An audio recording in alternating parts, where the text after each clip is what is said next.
Well, good evening. You're just in time for Prime Edition on KBC Channel 1 on a day that President William Ruto has affirmed corruption and incompetence will not be allowed. Details soon to follow in the course of this particular programming. But first things first, the highlights.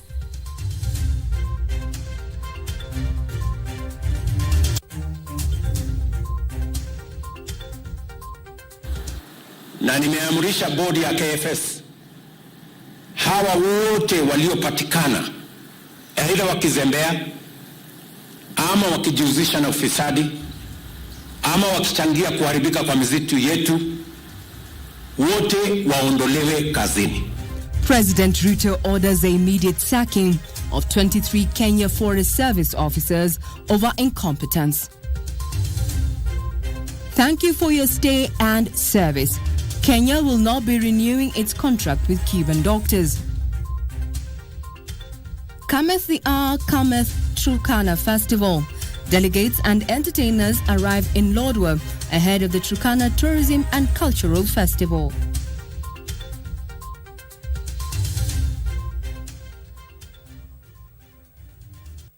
Good evening, this is Prime Edition and I am Regina.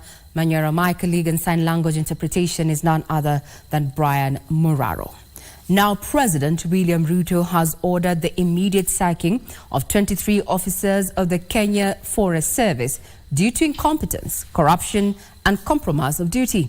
The head of state issued the directive during the pass-out parade of the Kenya Forest Service Rangers at the Forest Law Enforcement Academy in Gilgil, Nakuru County. President Ruto noted the government has enhanced capabilities of forest rangers to protect the country's forests. Kenya Forest Service has enlisted the biggest number of rangers since independence.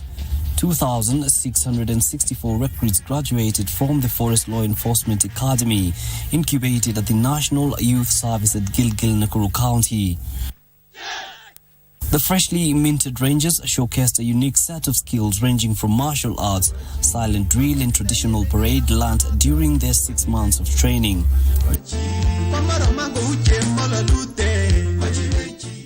Chief Guest President William Ruto said the government has invested in technology to improve operational capabilities in surveillance, data collection and evidence-based forestry management. Our tree cover and forests sit at the heart of this commitment, both in terms of protection and conservation, and also with respect to enhancement and protection of all our environmental assets. President Ruto also put on notice errant officials, announcing repercussions for officers found abetting illegal activities. Those who have been found either compromised, incompetent, or engaged in corruption in this space that has led to the destruction of our forest assets, I have instructed the board to remove them. The head of state underscored the role of rangers in championing the national landscape and ecosystem restoration program as the country seeks to plant 15 billion trees by 2032. The bottom-up economic transformation agenda commits us to implement the constitutional tree cover mandate together with the strategies to achieve mitigation, adaptation and resilience in response to the impacts of climate change. On welfare, President Ruto noted that the government is reviewing terms of service for Kenya Forest Service and Kenya Wildlife Service employees. Tuko pia na forest officers ambao watakuja hapa baada ya graduation hii 600 watakao sasa tusaidia kusimamia misitu yetu katika taifa letu la Kenya. Forests sustain rural livelihoods, especially for the forest adjacent communities. Forests remove harmful pollutants from the atmosphere and pump in oxygen. The uniforms worn by the Rangers graduating were locally made, with the President saying the same will apply to uniforms and shoes worn by the Kenyan security forces as a means of creating employment. With this record number of Kenya Forest Service Rangers passing out today, the President has called on them to exercise their duties diligently with utmost discipline and integrity. Yusufar reporting for Prime Edition from Gilgil, Nakuru County. Now, Deputy President Rigathi Gachagua says he will not back down from consolidating the Kenya Kwanza base ahead of the 2027 elections. Deputy President, who spoke in Narok County while presiding over the launch of the Narok West Constituency Strategic Plan and commissioning of 38 laboratories for junior secondary schools, also challenged the Ma community to empower the girl child through education. Deputy President Rigathi Gachagua on Wednesday vowed to continue with his push to unite the Kenya Kwanza Alliance support base as the president mounts a charm offensive in other regions. Wiki mbili iliyopita nimeanza kumsaidia rais kuunganisha zile areas zinaunga yeye mkono. Kwa sababu tunasema kabla tuungane na wengine kwanza tuungane sisi kindani. Tumeanza kuunganisha pale Mlima Kenya, tumeanza kuunganisha pale Rift Valley. Tushikanishe kwanza. Ndani yetu ya serikali tuunganishe. Speaking in Narok County, Gachagua underscored the importance of working together for the benefit of service delivery. Mimi sijasikia kelele kwa county assembly ya Narok. Nataka governor na MCA nimwambie pongezi. Muweke amani. Governor na MCAs wafanye kazi pamoja. Gachagua assuring the Mau counties and the country at large that the Mau forest was protected against invasion. Tumechukua mtoto wenu Soipana Letuya tumemweka asimamie misitu. Sasa ile siasa walikuwa wanaleta hapa bovu ya kumchafua rais na kumwekelea uongo ati ya kwamba ataingilia Mau forest. Hiyo siasa yote imeisha. The DP also challenged the Mau community to prioritize investing in the girl child, especially through education. Yale utamaduni tulikuwa nayo pale mbele ya kufanya waolewe wakiwa wasichana wadogo bila kupata nafasi ya kusoma. Ningeomba jamii ya Mau, hiyo utamaduni umepitwa na wakati. Tukubali zote, tujenge mashule, tusomeshe hao wasichana. Gachagua was speaking when he presided over the launch of the Narok West Strategic Plan and the commissioning of 38 junior secondary laboratories. Masomo is the only and surer way to change a society. Shule kwa kweli ilikuwa hakuna shule hapa, lakini ukakuja kuanzisha secondary. Sasa umejenga, umemaliza watoto wako na umefanya kitu ya maana sana ambayo wewe unajua mimi napendanga hiyo sana. Strategic Management Plan. Give us Manyara, Prime Edition.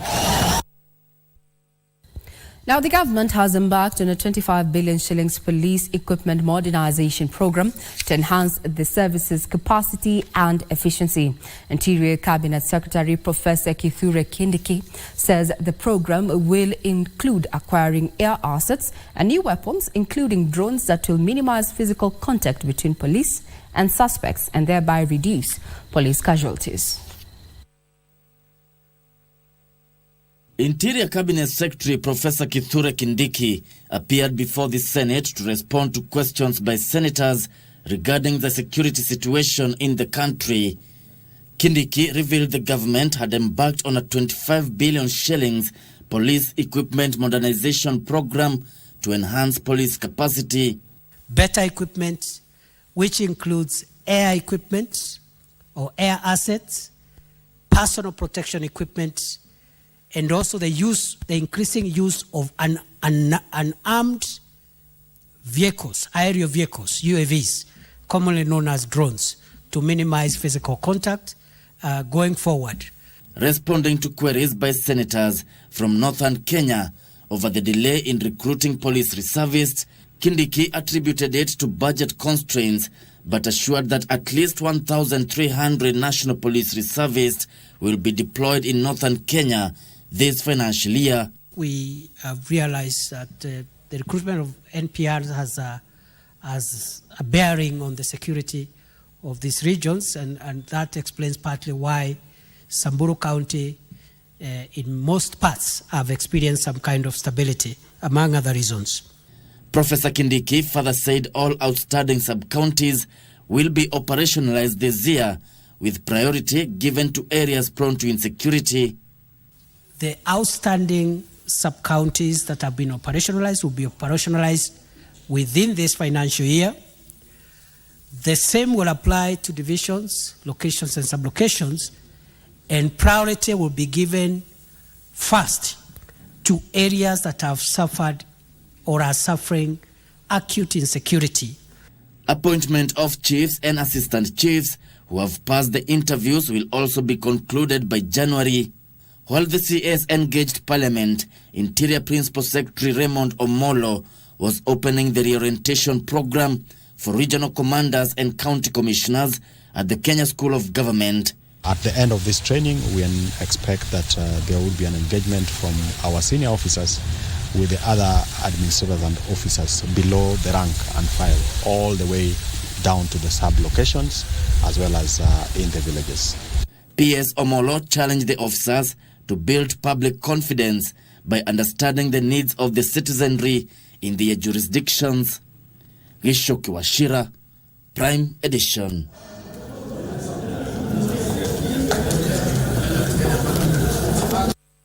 The Kenyan government will not renew the 6-year contract signed with Cuban doctors who have been working in the country since 2018.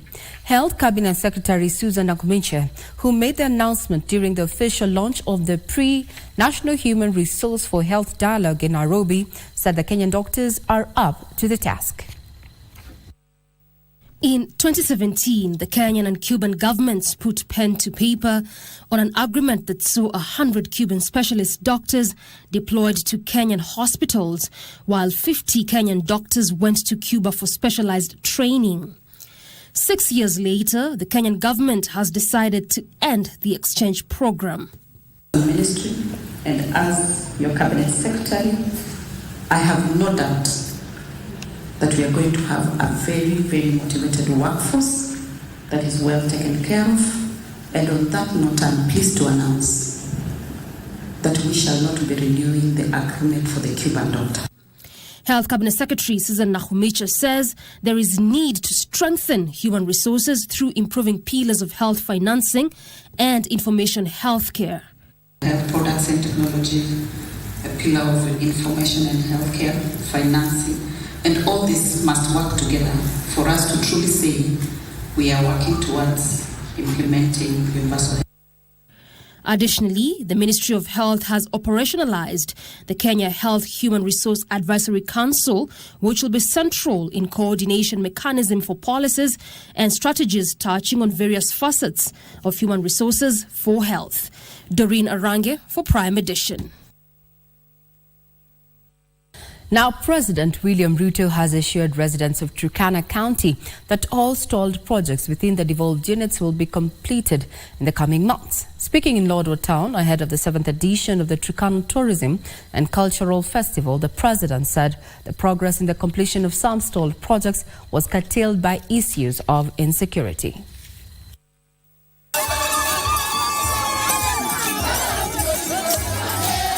Residents of Turkana County flocked in numbers at the Lodwar airstrip in Turkana County,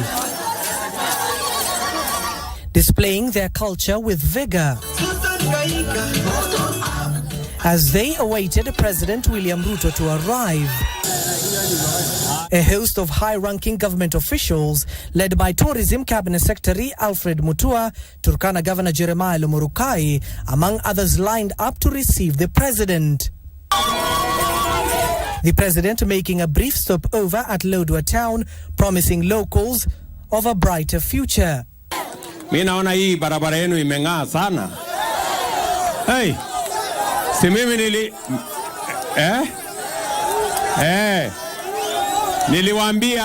niliwaambia hii barabara tutajenga na tutakutanisha hii Turkana na Kenya. Mimi nimefurahi. Mimi nataka niwahakikishie zile sehemu ndogo ndogo zilizobakia sasa tutaipangia vizuri. Tumesimamisha uchumi wetu, sasa iko imara, na tutapanga vile Lodwar itasonga mbele, Kenya tutasonga mbele, na Turkana itasonga mbele. President Ruto making it clear he will ensure peace prevails in the county. Kwamba kila mtoto wa Kenya, akiwemo mtoto wa hapa Lodwar na Turkana, wanapata nafasi ya kusoma. Nyinyi mnanielewa?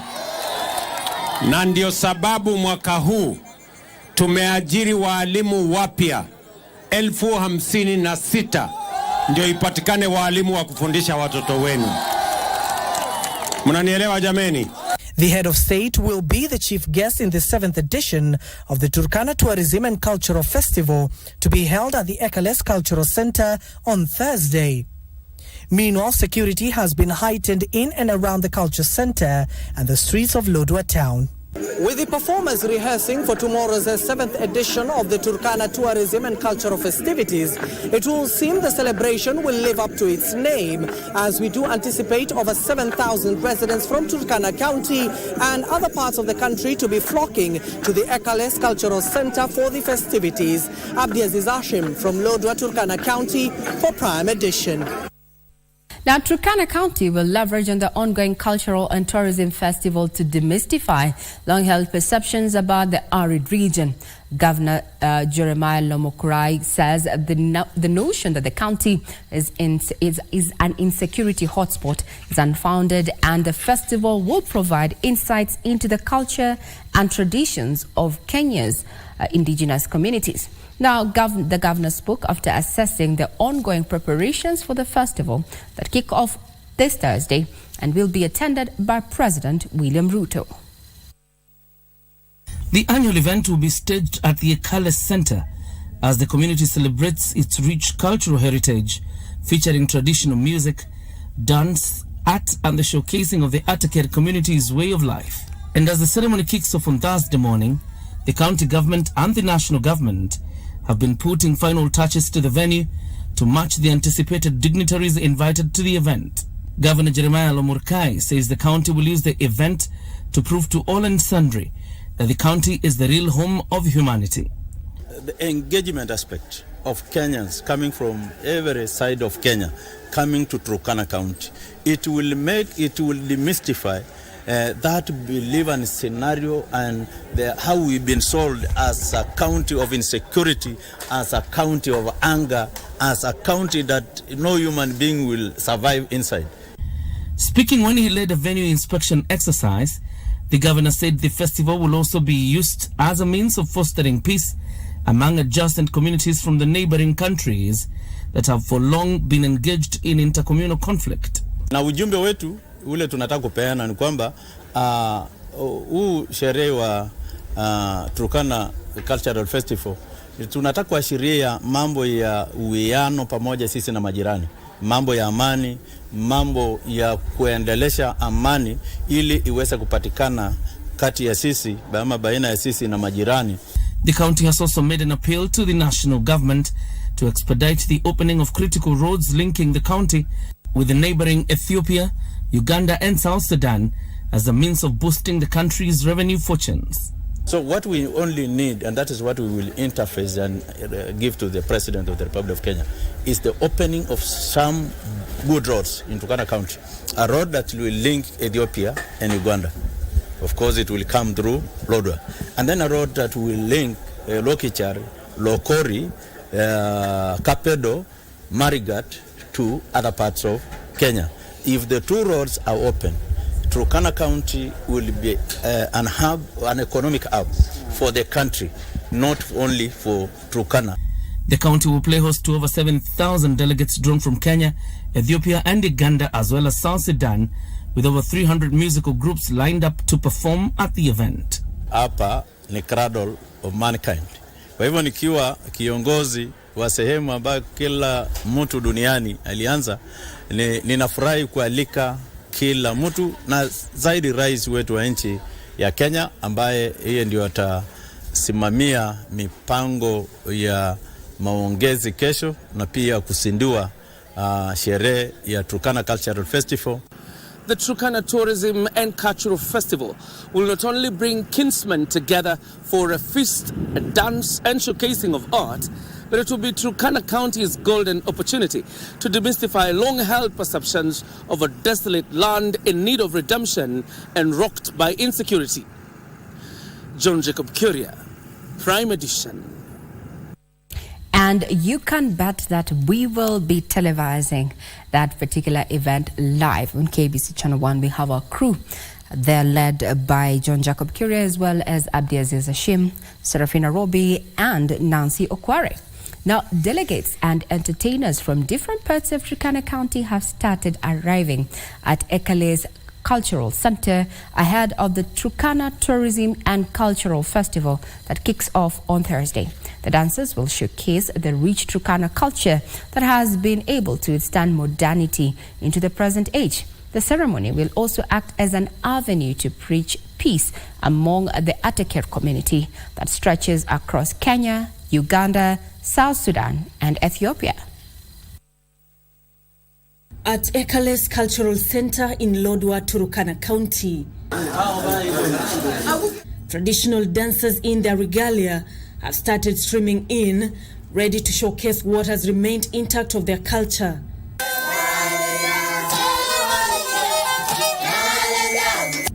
They say they are ready for the big day.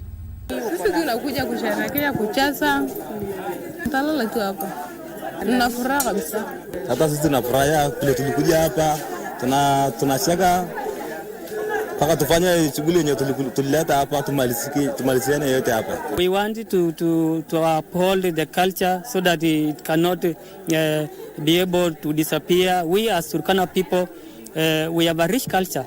When you see now the dressing, it is something that we have been dreading for those years.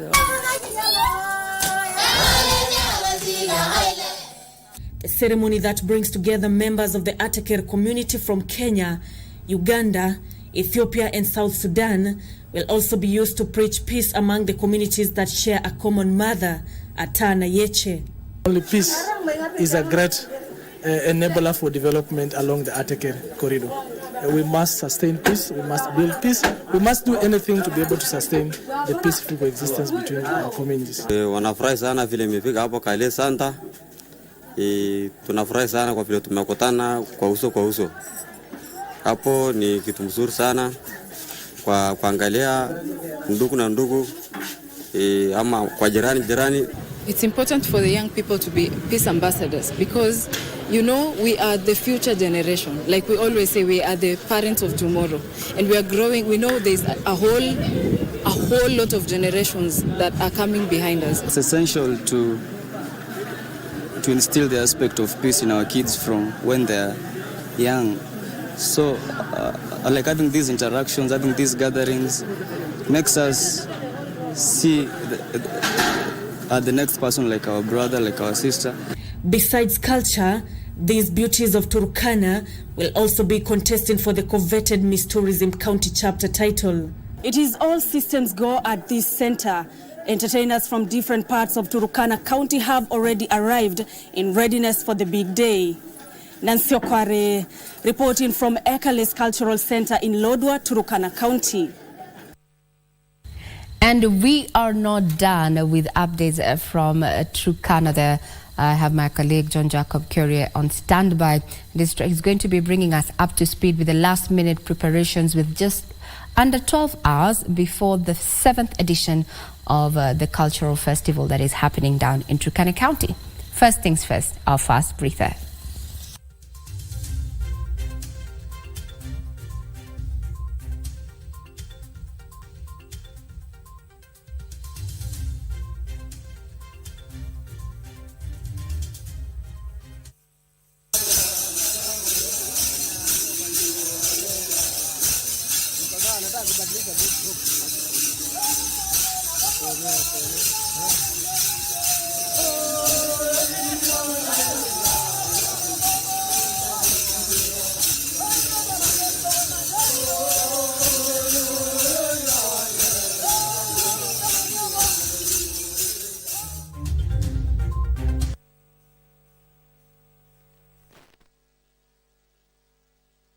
Nchi yetu inaandamwa na kolera, inaharisha na kutapisha Je, unajua kuna mkurupuko wa kolera nchini? Kolera inasababisha kuharisha, kutapika na inaua haraka. Yoyote aliye na dalili hizo apewe ORS au maji mengi. na apelekwe hospitalini apate matibabu haraka. Ingawa kolera ni hatari, kuitwanga ni rahisi. Kwanza, tumia choo kujisaidia wakati wote. Pili, osha mikono na sabuni na maji safi kwenye nyakati muhimu. 3, zingatia usafi wa chakula. Osha na upike chakula vizuri. 4, kunywa maji yaliyotibiwa au kuchemshwa pekee. Jamii inakutegemea. Jilinde na ulinde jamii yako. Zingatia usafi ili ujali watu wako. Sote tuko na jukumu la kuangamiza kolera. Wanafunzi, walimu na vijana, wamama na wazee. Tutwange kolera.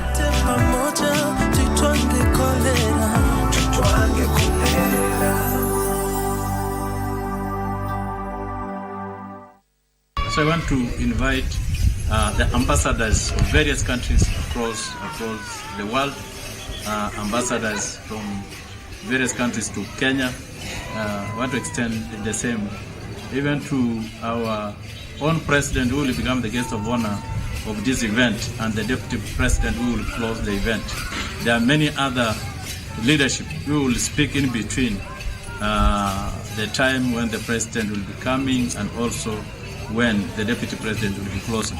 I want to ask the people of Turkana County to turn up in very large numbers, because the president of the Republic of Kenya will be coming and paying a visit to the headquarters and also trying to open a few projects from across Turkana County. The people of Turkana are very friendly, and it is peaceful all across our border. So we do not really want anybody to fail to come, because this is the cradle of mankind. Turkana County, according to proven history, it has been found that all human beings who even live in the United States of America or elsewhere, all of them originated or came up from Turkana County. All holders are notified to report and surrender unclaimed financial assets to the Unclaimed Financial Assets Authority, UFAA, on or before November 1st, 2023. It is now easier to report and surrender. Visit www.ufaa.go.ke and get started. Beat the November 1st deadline. It is your turn to surrender and report qualifying unclaimed financial assets. Pass the baton. Unclaimed Financial Assets Authority. Receive, safeguard, reunite. Mchezaji wa Loto Moto. Mungu awabariki sana. Ni wengi wanakushukuru bila hata wewe kufahamu. Niliona Mungu wa ajabu ameshuka. Ni wengi wanaokuaminia. Imejaa, imebaki, yani hamtasa. Ni wengi wanaokuombea ushindi. Hawa ndio niachiwe na mama yao wakati aligojeka kwa muda. Ni wengi unaowagusa kwa kuwapa afueni na imani ya maisha. Asante na Mungu akubariki pia. Ni wengi unawatembelea. Through hii program ndo tunajua vitu zingine. Na imani yako inawapa amani. Akaaga juu ya kansa. Ushindi wako ni wa wengi. Roma niedanga, Roma. Asante mchezaji wa Loto Moto.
Ile siku Sara atahitajika kutini, unijulishe. Amekupatia bond?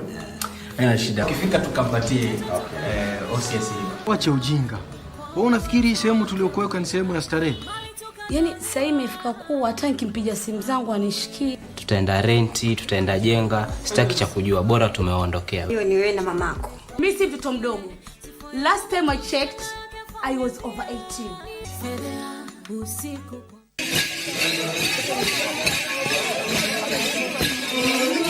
County Government of Turkana welcomes you to the Ehale Center in Lodwar Town for the 7th edition of the Turkana Cultural and Tourism Festival.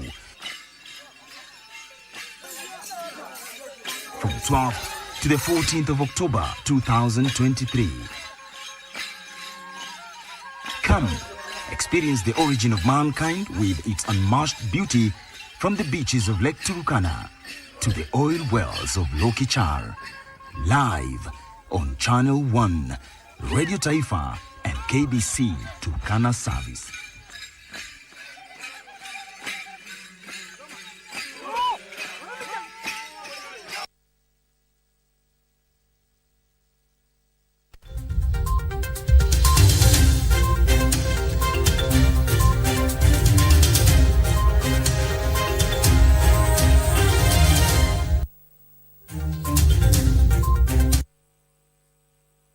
Well, you're still watching Prime Edition on KBC Channel 1, and we are open to your feedback on our various social media platforms, including streaming live on YouTube and our Twitter handles at KBC Channel 1. Now, the 7th edition of the Tourism and Cultural Festival that is happening in Lodwar, Turkana County, last-minute preparations.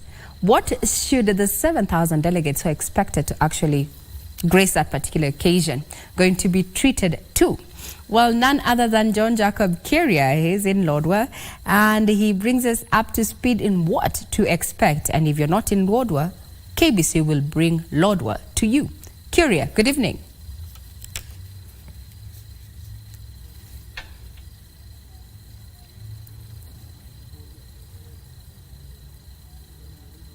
Good evening, Regina. Back in studio, we're live at the Ekale Center, the Tourism and Cultural Festival of the Turkana community. Of course, they have their own greeting. If you were to be greeted this evening, you would say Atobong Ajong. Okay, and obviously we'll get to understand and get to hear some of his greetings. But just like we took our break, you did see and witness what the Turkana Festival is all about. And this will be what will classify the next 3-4 days as the Turkana community showcases its rich culture, its rich heritage, and above all, be able to sell itself to the world as one of the indigenous communities that have been able to preserve their culture and heritage over the years. President William Ruto has already arrived in Turkana County and will be officiating the event tomorrow. Of course, his host being Governor Jeremiah Lomurkai Napotekan, who will be hosting him at this very same grounds. I'll give you a taste of what you would expect tomorrow, but probably before we do that, one of the performances lined up tomorrow is that of Apostle Moses, who has been an ambassador here again of culture. Kindly come closer. We talk about good evening. Good evening. Once again, give us the greetings. Atabong na jogon. Atabong na jogon. Fantastic. Look at the camera on that side so we can communicate. First of all, as musicians, as artists in this county, how does this festival come in place for you? It's very good, very nice to our community, and also it brings us to another level.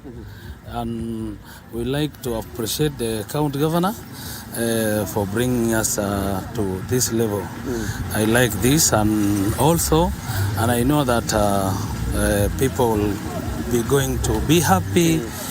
Indeed, I've been going around doing audition for the artist, gospel and secular, and everybody it feels like they have very much happy.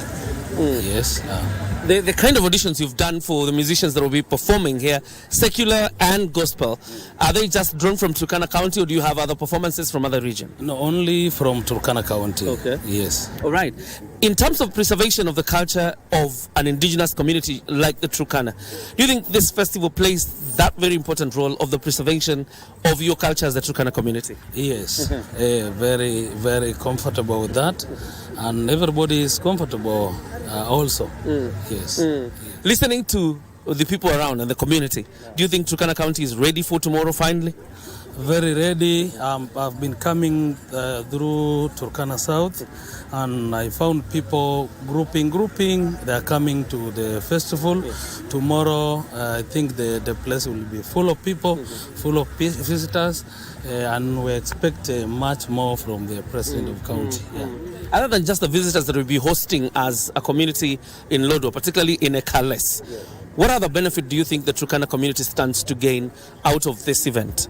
Okay, in this particular event, everybody is getting either new ideas or on artist side. We are benefiting in more performing. Our governor is doing well to bring us together. I feel like we are together this time than before. Yes. Have you gotten enough support probably from the county government or the national government in terms of the preservation of culture through music?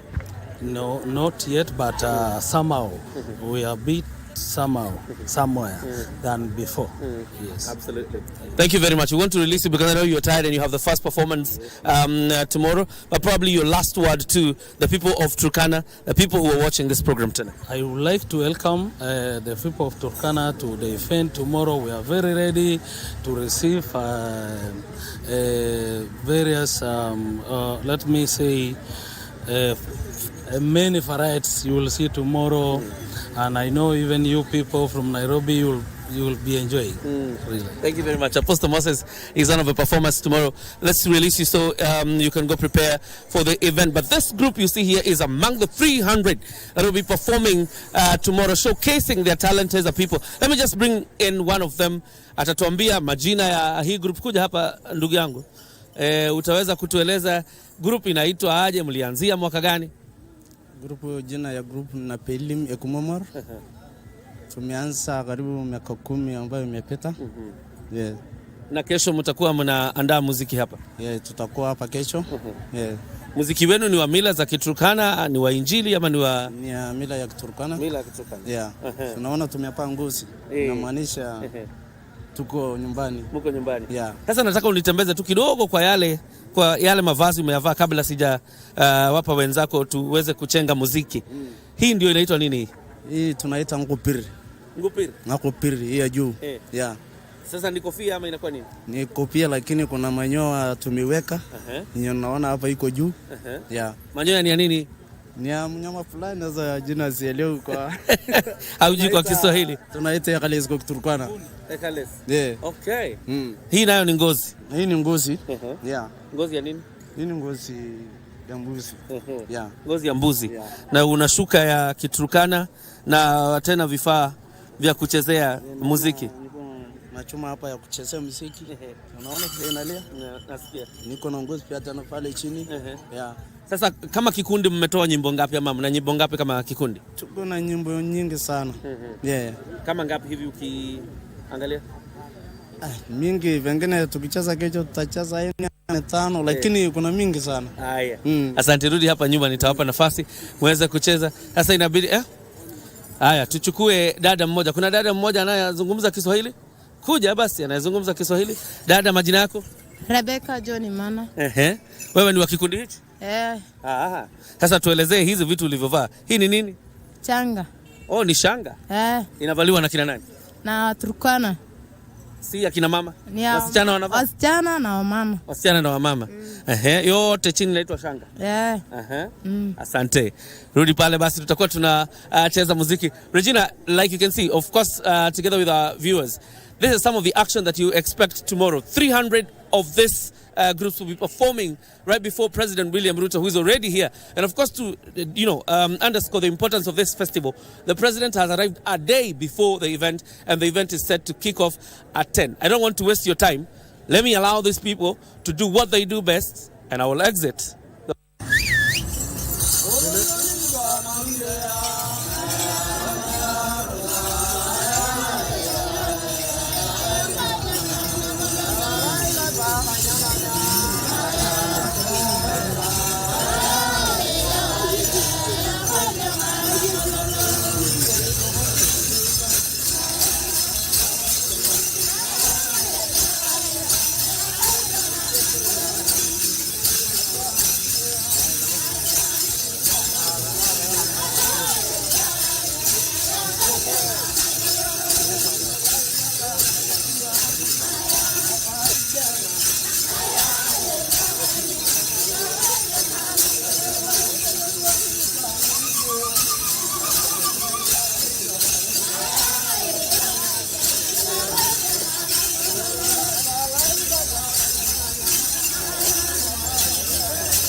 Ingine.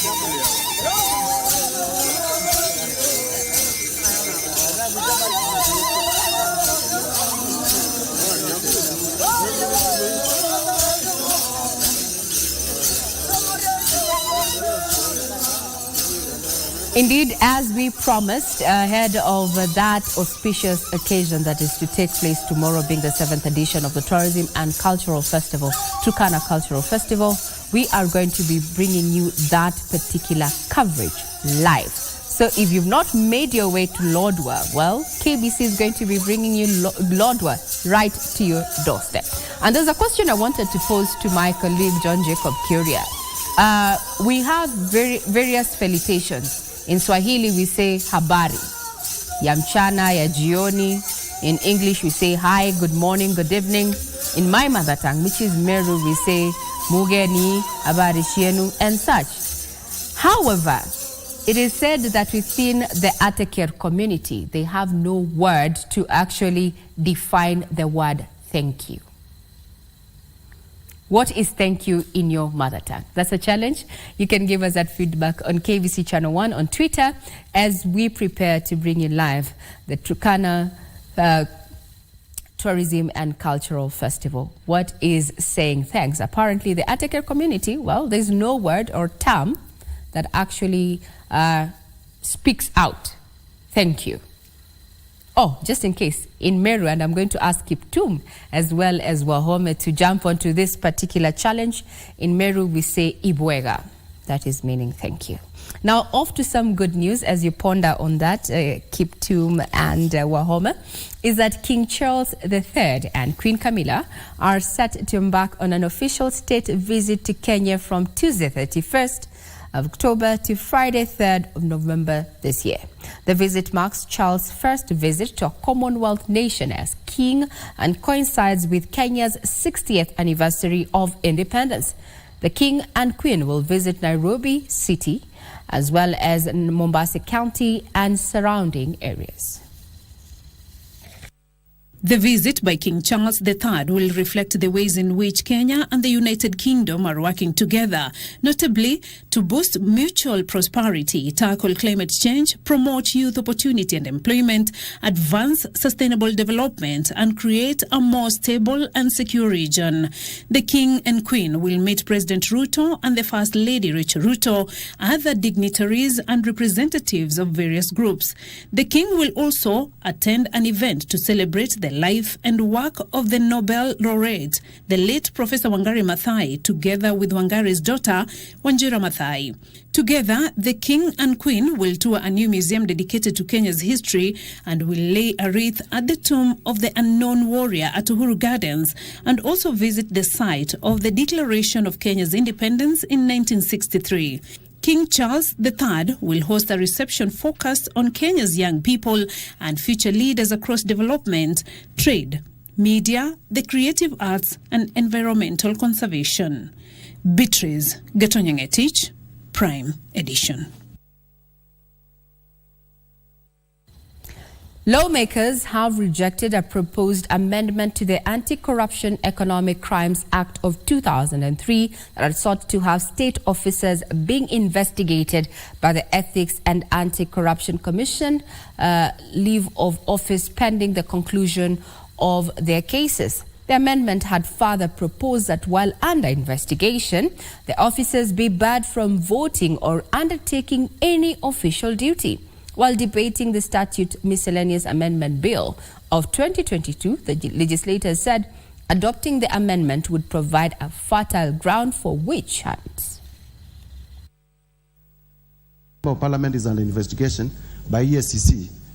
Does the right of the people who voted for you to represent them here, don't their rights get affected if you are not representing them? A lot of busybodies in this country are constantly trooping into government offices to take all manner of accusations. I mean, you do a project and like there's 20, 30 people want to oppose you, they will just go to EACC. So we cannot allow that an accusation becomes a presumption of guilt. We know very well in the past, investigations have been weaponized for political purposes. If we allow the statute to remain the way it is, it will mean that you have made EACC the investigator, the judge in its own course.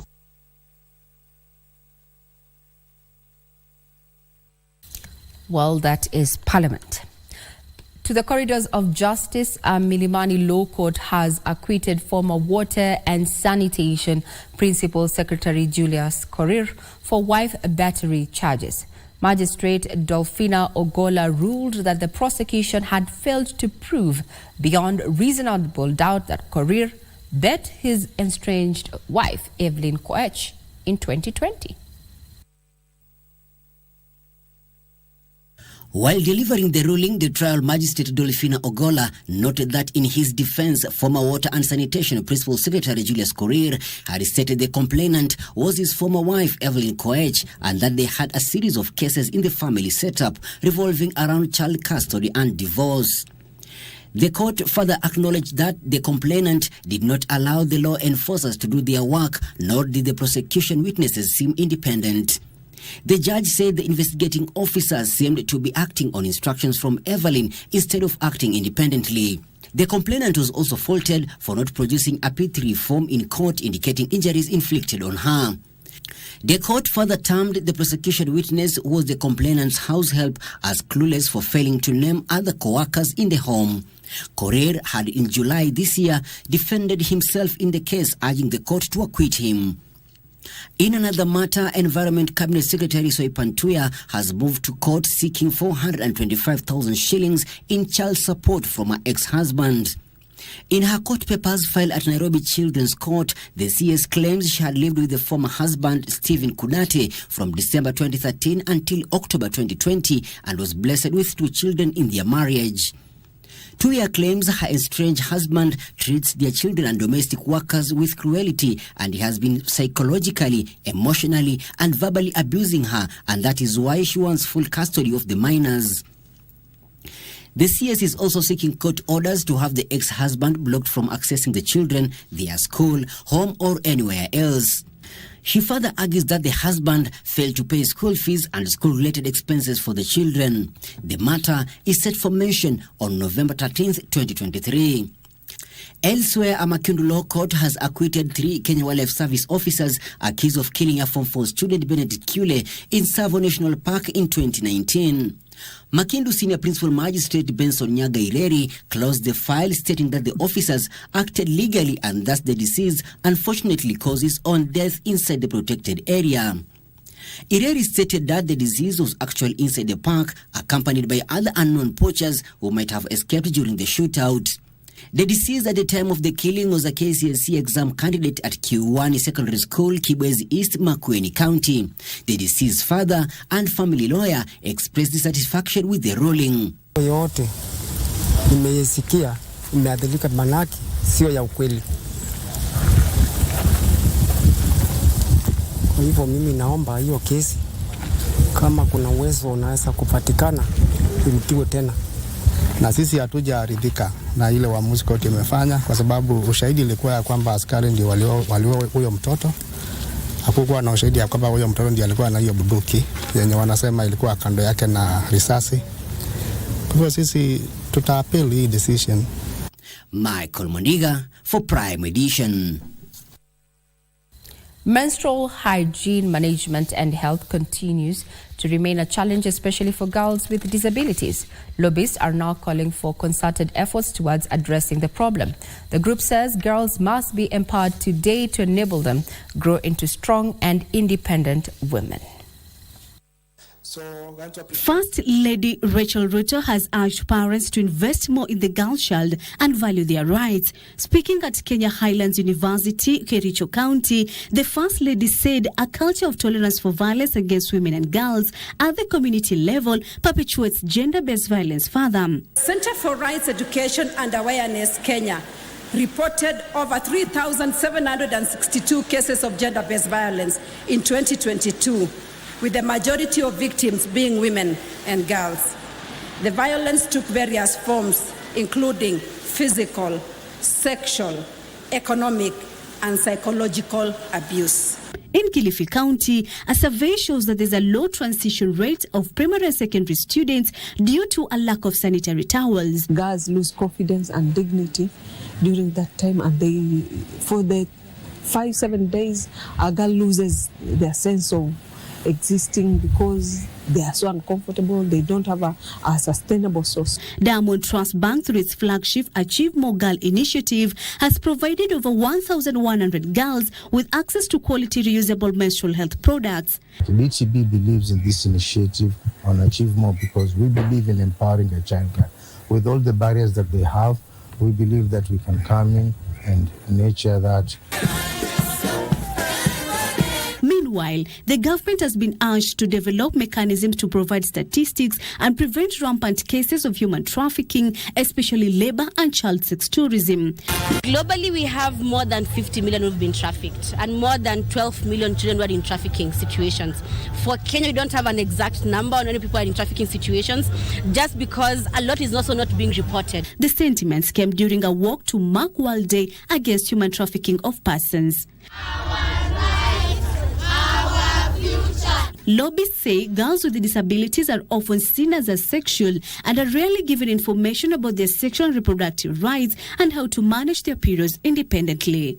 Wasasi hawaelewi ni nini kwa sababu hawawezi communicate, lakini warimu tangia wakiingia wakiwa wandogo, though some of them enter wakiwa na late entry, tunawafunza from the word go, ya kwamba kuna jambo hili ambalo linafanyika kila mwezi. Nikisikia mtoto msichana amefanyiwa mabaya, inaniuma sana kwa sababu mtoto hajapatiwa nafasi ya kujielewa mwenyewe na kusoma ili pia akuje kusaidia wengine.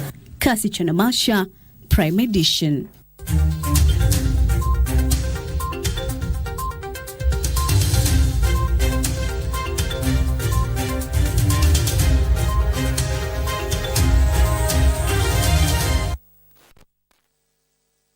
All holders are notified to report and surrender unclaimed financial assets to the Unclaimed Financial Assets Authority, UFAA, on or before November 1st, 2023. Emergency? naomba tu please kwa hisani yako unipatie kitu kidogo. Enda na uchukue yako. Si short my radio wewe. And ongea tu Kiswahili so that you become a nightmare. Pass the baton. Unclaimed Financial Assets Authority. Receive, safeguard, reunite. Tuache kudanganyana. Hapa mali safi, mali mbichi, kijani kibichi. Tuko Lucky Game. Tunashibishana. Dial *570#. Chagua sanduku ya Lucky Game. Utapata sanduku 7 zinakungoja mahali pale. Chagua yako. Mali kibao, tuko na viti, tuko na vifriji hapa, tuko na TV, tuko na microwave, na pia tuko na chapa. All happening kwa *570#. Jishibishe. Kulingana na samples ziloleta, ulikuwa unatarajia nini, lakini hayo ndo majibu yako. Inasikitisha wewe kumbadilisha babake mtoto wangu namna hii. Abel kuwa mtoto wa bingo itabaki kwa ndoto kwako, hata upende. Nenda naye jikoni, upike, ukitaka pia mfanye supu, niondoke. Hapa kaliki kabisa. Mpaka mimi niko na wasiwasi that anything can happen. Kate atakudhalilisha na atakutesa wewe kama mwanasesere.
Now, what happens when a parent or a guardian pushes their children to pursue a parent's dream rather than their own, or rather their child's own dream? This is what the film Solo by Machakos School, in collaboration with Foxton Media, tries to depict, as reviewed by Jacqueline Masharia on our weekly segment, Cinemas and Theatre.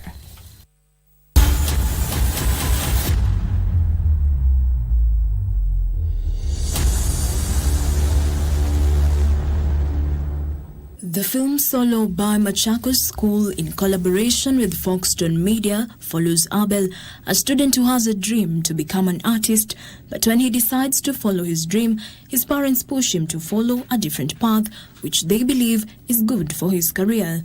This pushes him too far, and he finds solace in drugs and substance abuse that nearly cost him his life. He is, however, able to get the counseling that he needs. The writing of Solo was a collaboration between Foxton and the school. These are things that are happening in schools right now. Solo is not just the story of one child, it's a story of many people in school. So writing with the school was very informative because here we have people who are currently in the school system, and here we have writers who can be able to relay that information in a way that is entertaining and informative for the masses. I'm the drama teacher. I've faced parents who will tell their sons to leave drama, maybe because they are not performing, and I see the frustration that the students go through. I try to bridge that gap between the students and the parents so that they can understand that their kids are talented and they should be given a chance to participate. So that experience informed our idea of this film. The role Abel, played by James Mwendwa, a Form 2 student at Machakos School, depicts the challenges faced by different students across the country. But how did he prepare for his role in the film Solo, which was his debut? It was really challenging for the first time. There are some scenes which were really technical for me. Actually, really technical. Like, there's a scene like Abel is high. So I'm like, how do you behave when you're high, you know? Abel is fighting a teacher. I'm like, I've never fought a teacher before. When I saw the script, I skimmed through it, and then I was like, this part I should be looking like this part I should be doing like this, but also with the help of the director, the work became really easy. It was a good challenge directing the students because most of them have never acted before, and not just the students, even the teachers. From the beginning, they were not used to the camera, so it was a bit difficult. But as we went on, as we moved on, they became comfortable, and then they started bringing out the characters very well. It is in no doubt that students are equally talented. The film stakeholders note that incorporation of students in the film industry helps them tell the stories that affect them in their own words, and at the same time help them grow their talents while at it. A chance to produce or to be part of a film like this one in school is a great milestone for the student because they will know their strengths, they know where they can fit best in the film industry. So when they get out there, go to tertiary institutions, they will find their niche easily. After our premiere, Solo will be coming very soon to a platform near you. So please watch out, keep an eye out for it, and we hope that you will enjoy the film. It is a story that navigates through the pressure of family, school, and pursuit of true passion. Will Abel finally achieve his dream? For Cinemas and Theatre from Machakos County, my name is Jacqueline Masharia.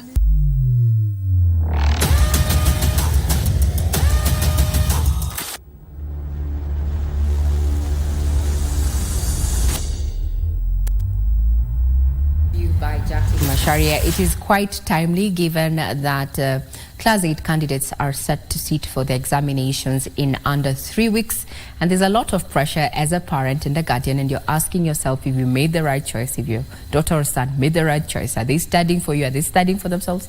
So much. Well, so that indeed film review is just but timely. Now let's speak matters business, and we have none other than Betty Kiptum, just to remind her that we are saying our salutations, Kiptum, in your native language. I said mine. Now over to you. Thank you, Ray. I speak Kalenjin. So in Kalenjin you would say Kongoi missing. So in a sentence I would say Kongoi chitogol netobene KBC Channel 1. I've just said thank you to everyone who's watching KBC Channel 1. Take that slow. Kongoi. Kongoi. Missing. Missing. Chitugul. Chitugul. Well, you tried. Chitugul. Netobeni. Netobeni. KBC Channel 1. Oh my Lord, my tongue is still intact. Please proceed with business. Thank you very much, Ray. Well, my name is Betty Kiptum. Let's get a sense of the numbers in business news. Now, members of parliament have approved a motion seeking to discourage branding of sugar by non-millers. They say importation of sugar should be curtailed to protect local farmers as well as shield consumers from health risks, since some unscrupulous traders are allegedly repackaging imported sugar that does not meet standards. Members of Parliament say local sugar millers are notorious for importing sugar and repackaging to the detriment of sugarcane farmers. A motion before the August House, fronted by Mumia's East Member of Parliament, Peter Salasia, is seeking to stop sugar factories from repackaging imported sugar. We must have the traceability of any sugar that comes. If we know that this sugar is coming from Nigeria, Kenya should know. The sugarcane farmers are struggling. Their sugarcane is in the farm. They have loans. They are not being paid. The sugar rots there. Sometimes the sugarcane is cut. They are not paid. Kenya imports over 80% of the goods that we are consuming, including a toothpick, Madam Speaker. Therefore, it is so sad for us to promote other foreign economies. In a painful history of exploitation of the farmer, Madam Speaker. So any effort, Madam Speaker, that seeks to remedy the plight of the farmer should be welcome, Madam Speaker. There were those who believe the problems in the sugar subsector lie with the high cost of production, especially expensive farm inputs. Ni vyema sana tuvikuze viwanja vyetu ndio tuwe na ajira na tuwe na nguvu ya kiuchumi ya nchi yetu ndani. Wakulima wetu wanalima sukari na bidhaa zingine lakini wanashindwa mahali ya kupauzia.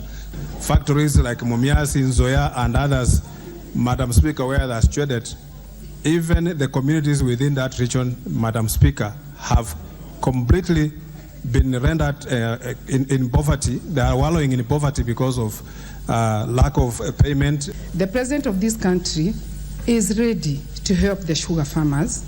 The members of parliament believe there exist regulations to tackle the issues such as the Sugar Bill of 2022 that is currently before the Senate. I think it will be prudent for us to wait and see how this law, which was enacted 1 week ago, as far as sugar is concerned, how it's going to be implemented and if it can be able to shape the industry. If we come up with another regulation on top of what we passed 1 week ago, we will not be doing service. We will be doing disservice to the people. Wari Mujenga for Prime Edition.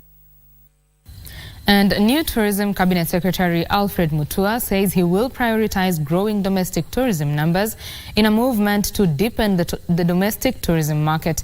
Speaking when he took over the ministry from outgoing Cabinet Secretary Penina Malonza, Dr. Mutua says he is also keen on making Kenya a shopping, relaxation and medical tourist destination for international tourists, with plans to hold a stakeholders meeting next week to chart the way forward. The Kenyan tourism industry is yet to bounce back to pre-COVID numbers, with the sector expected to breach the 2 million mark by December this year. And we have to move our numbers. We can't be mark timing at 1.52 million. Incoming Cabinet Secretary Dr. Alfred Mutua is banking on redesigning the entire tourism ecosystem to improve the number of visitors to the country. Speaking today when he assumed the helms of leadership at the Ministry of Tourism, Dr. Mutua revealed plans to hold a consultative meeting with tourism stakeholders aimed at addressing the sector's challenges amid increasing competition from regional states. I want to meet the hoteliers by themselves, the tour agents by themselves, and then later on we'll meet all of us. But come to me not just with problems, come to me with solutions. Come to me with new ideas, out-of-the-box ideas. Crazy ideas. The crazier the idea, the more I like it. Because we really have to think outside the box to reclaim tourism to where it was. Dr. Mutua promised to prioritize growing domestic tourism numbers during his tenure as Cabinet Secretary for Tourism and Wildlife. The former Foreign Affairs CS takes the mantle from Penina Malonza, who is now in charge of the East Africa Community Arid and Semi-Arid Land and Regional Development Docket. I want to believe that you'll be able to take over from me and also spear development not only in East Africa but also in Africa. And Kenya will continue to pursue economic and bilateral partnerships with global powers to deepen its international trade. New Trade and Investments Cabinet Secretary Rebecca Miano says the government will continue engaging with the United States government to conclude the ongoing trade talks that have been pending for almost 5 years now. Miano took over the docket from Moses Kuria, who has been moved to the Public Services Ministry. Kenya is in the middle of various trade agreements with Indonesia, the United States and the United Kingdom, among other global powers. We were in the middle of some very critical trade negotiations with the US, with the EU, revising our UK trade agreement, negotiating a trade agreement with the UAE, with a preferential trade agreement with Indonesia, bilateral trade agreement with South Korea. And I hope and I have got every confidence that the new team is going to actually, take that forward. Former Trade Secretary Moses Kuria says the government will continue to pursue more trade agreements with various world powers. New Trade Cabinet Secretary Rebecca Miano says the ministry will continue to industrialize the country through the County Aggregation and Industrial Parks program. Every corner of this country is going to be an industrial space. This is a model of China. This is a model of the Asian tigers, and I look forward to, in the next 18 months, we come forward and say that we have actually, turned the curve in terms of productivity. Where they have been, where they have reached, and more importantly, I have fully understood the dream, the foundational work that has been done, and I am glad that I'm coming in at this stage when everything has been set. Miano says she will work to synchronize the government position on trade, despite the yawning trade balance between Kenya and its international trade partners. As a country, we are not doing very well. I think we import about 80%. We need to tilt that and change the balance of trade. We want to see more production within the country. Currently, Kenya imports 80% and only exports at 20%. Those in the food system value chain are calling for a review of the Seed and Plant Varieties Act to allow farmers share indigenous seeds. The Biodiversity and Biosafety Association of Kenya National Coordinator Anne Maina says minimal sharing of indigenous seeds has eliminated more nutritious food from the food systems and contributed to increased seed import bill. Maina wants the government to earmark budgetary allocation for indigenous seed banks.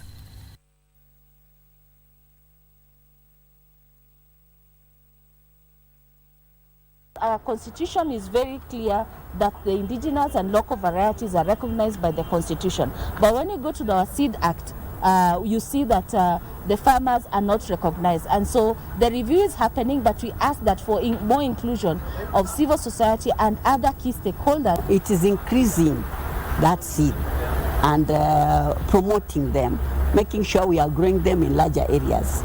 That is now what we need to do more of, and develop that seed system for some of these crops. Indigenous foods and seeds are critical, first of all, for our cultural, very important for our culture. And number two, they are also very important for nutrition and health, because some of them, like the sorghums and the finger millets, have low glycemic index. They are good for diabetes. They are also good for the heart. The seed is owned by everybody. It is an open source seed. So we are supposed to be allowed so that we can sell seeds and we get money. And now that the policy doesn't allow us to sell seeds, we are getting it difficult for us because we cannot make money out of it. But the researchers are coming and taking our seeds, and they are going and making their own seeds. So after that, you cannot call that seed your seed again.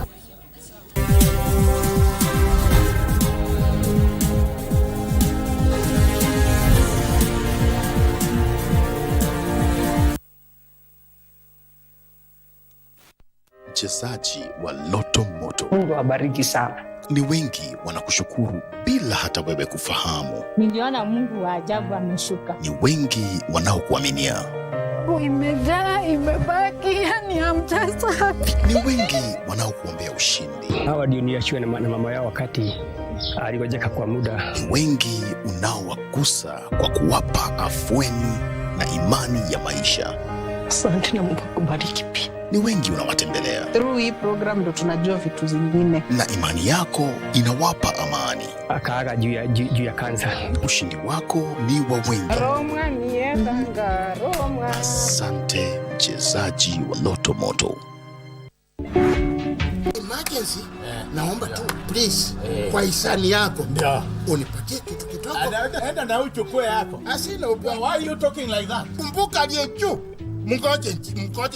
Kwa hapa ndio unipe TV yangu. Hii TV yako unasema ulinunua pesa ngapi? Na baadaye bango. Makara ndio hao puku.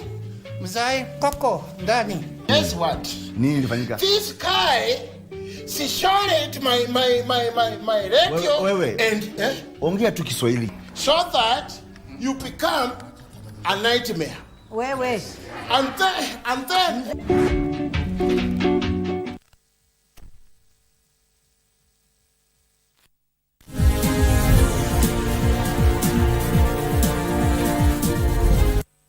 Thank you for watching Channel 1. Now, Kenya's economic growth is set to accelerate from 5.0% to 5.3% in 2024, buoyed by a rebound in the agriculture sector. The International Monetary Fund says the growth will be above the global average of 3%. However, the fund says hostile commodity prices and security uncertainty in the Middle East are likely to hurt Kenya's growth. IMF is urging the Treasury to accelerate its fiscal consolidation plans to minimize supply-side pressures.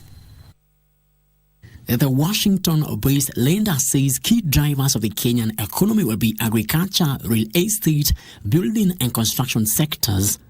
However, the narrow fiscal space, high debt level, tightening monetary policy and liquidity conditions in the international market, and unpredictable weather patterns could impact the growth.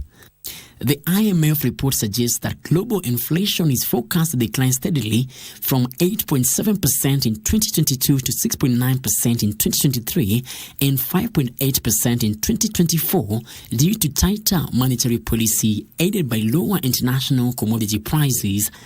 In 2022, Kenya's economy expanded by 4.8% compared to 7.6% in 2021, with the expansion supported by robust growth of service sectors, mainly transport and storage, financial and insurance, information and communication, and accommodation and food services.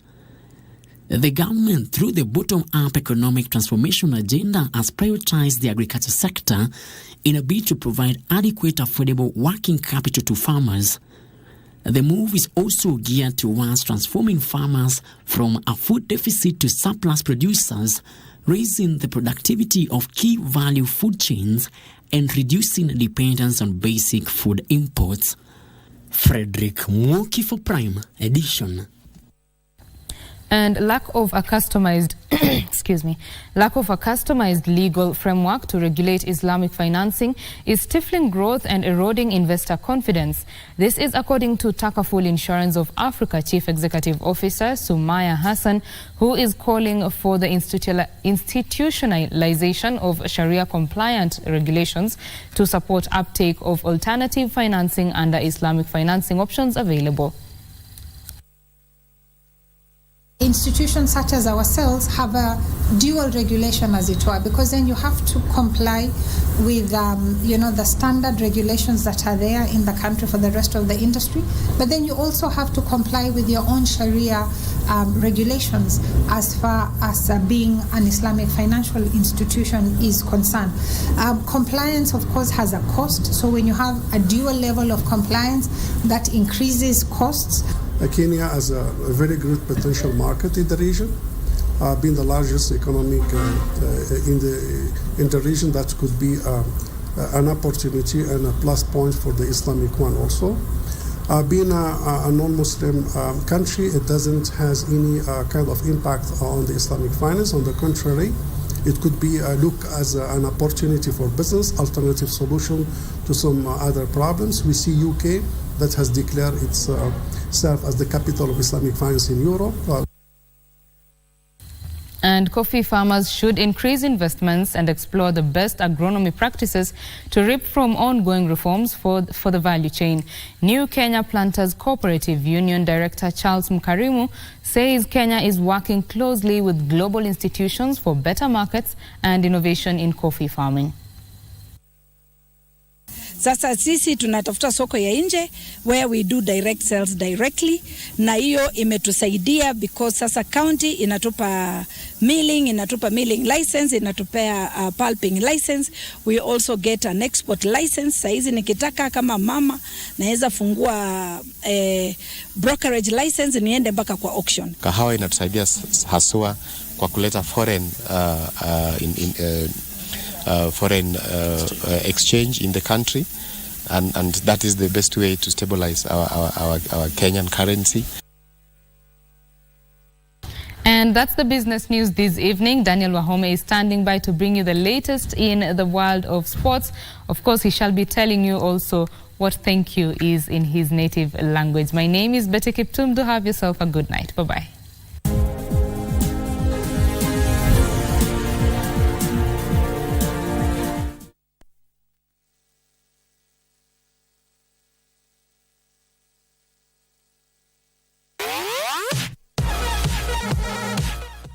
these are the moments we live for every Friday as we catch up with the world of football.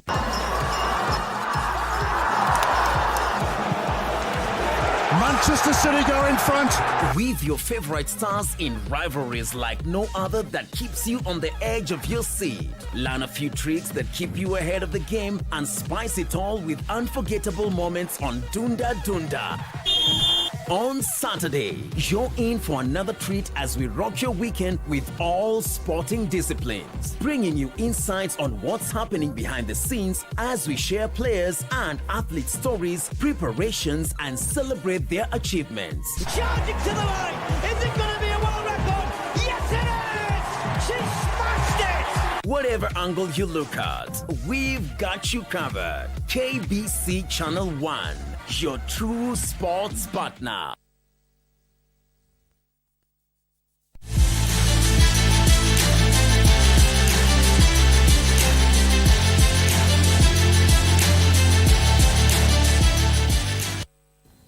A very good evening to you. My name is Daniel Wahomen. Welcome to Prime Edition Sport. And before I get to the crux of our bulletin today, I have been asked by my two colleagues, Regina, Manyara, and Bet Kiptum, to say thank you in the language that I first learned.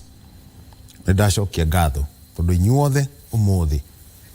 Mure haha mukiona tukimemerekia mathako station ino ya KBC goko gwa KBC Channel 1.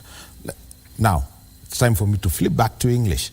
And construction works at the stalled sports stadia in the country will commence after the special audit is concluded and anticipated recommendations actioned. Responding to the questions at the Senate Sports Cabinet Secretary Ababu Namwamba said phase 2 of the construction works at the regional stadia are projected to be part of the rollout of the Sports Infrastructure Master Plan. Responding to questions asked by Marsabit County Senator Mohamed Chute at the Senate, Sports Cabinet Secretary Ababu Namwamba pointed out that the Marsabit Stadium and other regional stadiums in the country stalled due to haphazard selection of projects and lack of synchronization between the availability of funds and project commencement and matters related to transparency, accountability and technical supervisions. Could the Cabinet Secretary provide an update on the status of construction of stadium and indicate the expected date of completion as well as any significant milestones? The status today is that the project remains frozen until the audit is concluded, and it will be completed in the context of the master plan. The Ministry of Sports has subjected the project to a special audit by the Auditor General. He said all the stalled projects are expected to be completed before 2027. We have every plan, every intention to complete all the stalled stadia. Nandi County Senator Cherargei also sought disclosure on the selection and facilitation of Team Kenya, which participated in the World Athletics Championships in Budapest, Hungary, and the amounts expended during the Global Championship. Expenditure on this particular assignment, it all comes down to 147 million Kenya shillings. Namwamba also gave a detailed leadership structure on how the Sports, Arts and Social Development Fund is run. The Principal Secretary responsible for Finance, National Treasury, the Principal Secretary responsible for Sports, the Principal Secretary responsible for the Arts, the Principal Secretary responsible for Health, the Principal Secretary responsible for Education, one person not being a public officer nominated by the CS, responsible for Sports, another one nominated by the CS for Health, and the third nominated by the CS for Treasury or Finance. Nora Mwangi for Prime Edition. Now, double world champion Faith Kipyegon has been nominated for the World Athlete of the Year award. Kipyegon will vie for the gong alongside Ethiopia's Tigist Assefa Femkabol of the Netherlands, Shakari Richardson of the US, and Sharika Jackson of Jamaica, among others. The winner will be revealed on the 11th of December at the World Athletics Gala. 1500 gets underway. Faith Kipyegon will contest for the award with 11 other athletes revealed Wednesday by the World Athletics. Faith achieved a rare feat in 2023, setting 3 world records over 15 meters, 5,000 meter, and 1 mile. She smashed the 1500-meter record, her speciality during the Diamond League meeting in Florence, Italy, clocking 3 minutes, 49.11 seconds in June before dismantling the 5000-meter world record the same month in Paris. Diamond League France with a new time of 14 minutes, 5.20 seconds. Kipyegon carried her rich form to the World Championship in Budapest, Hungary, becoming the first woman to win 4 gold medals at the World Championship. She grabbed a rare brace after winning the 15,000-meter and 5,000-meter titles. She will contest for the global award against Berlin Marathon champion and a women's marathon record holder Tigis Assefa, world 100-meter champion Shakari Richardson, world 400-meter hurdles champion Femke Bol, world triple jump champion Yulima Rojas, and Kenya-born Barres 3,000-meter steeplechase world champion Winfred Yavi, among others. The fans can vote online via the World Athletics social media platforms, with the voting set to close at midnight on 28th October. At the conclusion of the voting process, 5 women and 5 men finalists will be announced by World Athletics on 13th to 14th November. The winners will be revealed on World Athletics social media platform on 11th December. Joanna Bwile for Prime Edition. Now, and Kenya Rugby Sevens winger Patrick Odongo is the winner of the Sports Personality Award for the month of September. The player was instrumental when Kenya defeated South Africa 17-12 to qualify for the 2024 Paris Olympics. He scored 7 tries and was a joint top scorer alongside John Okoth.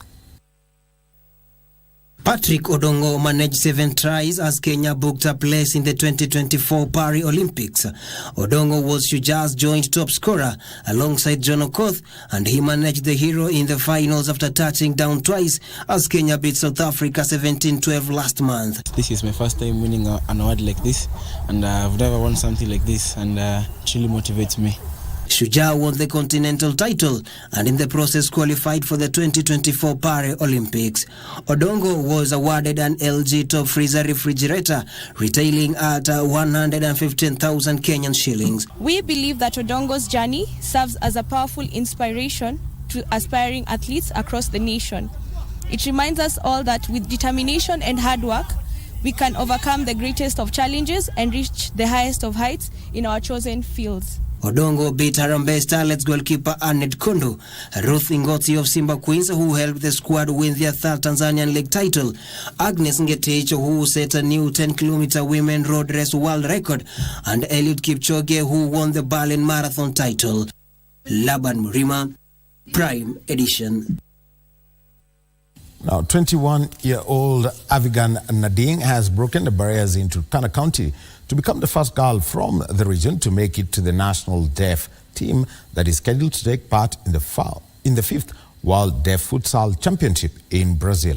She has been eagerly waiting to join her teammates in Nairobi to prepare for the November championship.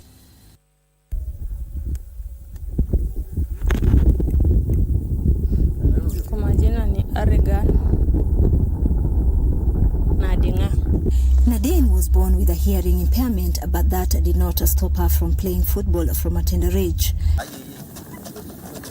She was nearly married off before she finished her education, but was rescued by Turkana County officials from the Social Protection Department, who took her to the Lodwar Children Rescue Center and enrolled her at St. Angela Mumias Vocational School for Deaf Girls.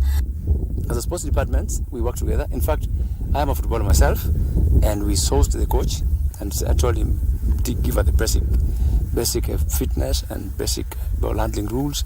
When she goes to the camp, which she's going very soon, she does not become out of place. So we are good to go. Little did they know that she was also talented in football, among others, to excel in the school's competition, where she was scouted. So she has those talents and she does very well, and doing practice all the time because she's preparing to go to Brazil, and we are very proud of her. She made it to the trials of the national team that is scheduled to participate in the World Deaf Futsal Championship, where she looks forward to be part of the team that is going to Brazil and make the nation proud. Every day, morning and afternoon, I shall come here to train her. And that's why even right now, when she went for the trials, she really performed. That's why she was selected. And I believe in her. She will go and make it. And she will go to Brazil. And we are proud of her. Thank you. Avigan Nadine is one thing we are proud about as one of our milestone achievements. As a directorate, where the issues of children and persons with disabilities is domiciled in.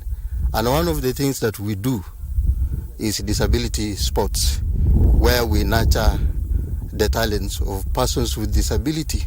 Nadine is really talented, as you can see, because she can draw, she can play it, and she can play football, and she's just drawn me.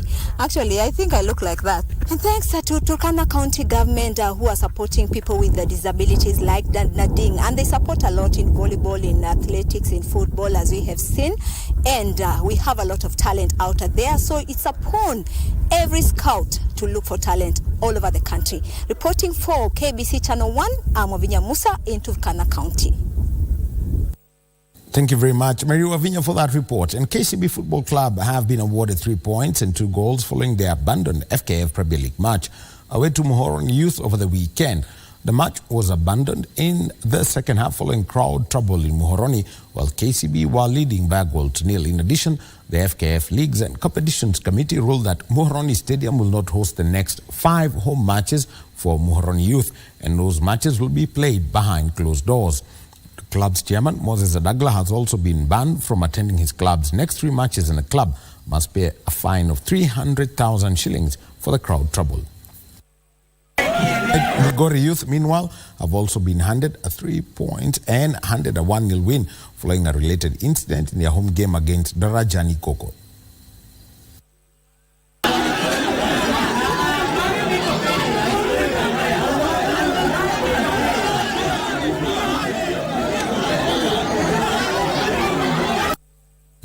And the national soccer team, the Harambee Stars, have intensified their training ahead of their friendly match against Russia, set to be played on Monday in Antalya, Turkey. The team will be aiming to get back to winning ways after they lost 1-0 against the Bright Stars of South Sudan at the Manyara National Stadium last month. And on Sunday, head coach Engin Firat named a strong squad that includes Captain Michael Lunga, Cliff Miheso, Moses Shuma, and Brian Mandela. Firat will hope his charges will perform well like they did against Qatar, where they got a 2-1 win. The team is preparing for the FIFA 2026 World Cup Africa qualifiers set to start in November. Against Qatar, we got the result we wanted. We won in Qatar against the Asia champion. People forget always against whom we are playing, how strong these teams are. So, and now against Russia, this has a lot of meanings for us because we are now on the way to open doors for Kenyan football. I feel the best opportunity to represent flag. I think the privilege kubwa amenipe kama technical bench kunipe yo boost ya kwa national team. It's really good. It was nice to finally meet up with the squad and get training. The standard was good as well, so just grateful to be here.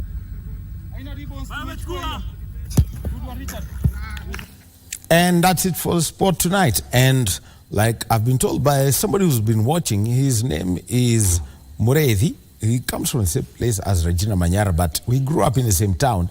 He says that because he speaks my language, he says, broadcasting.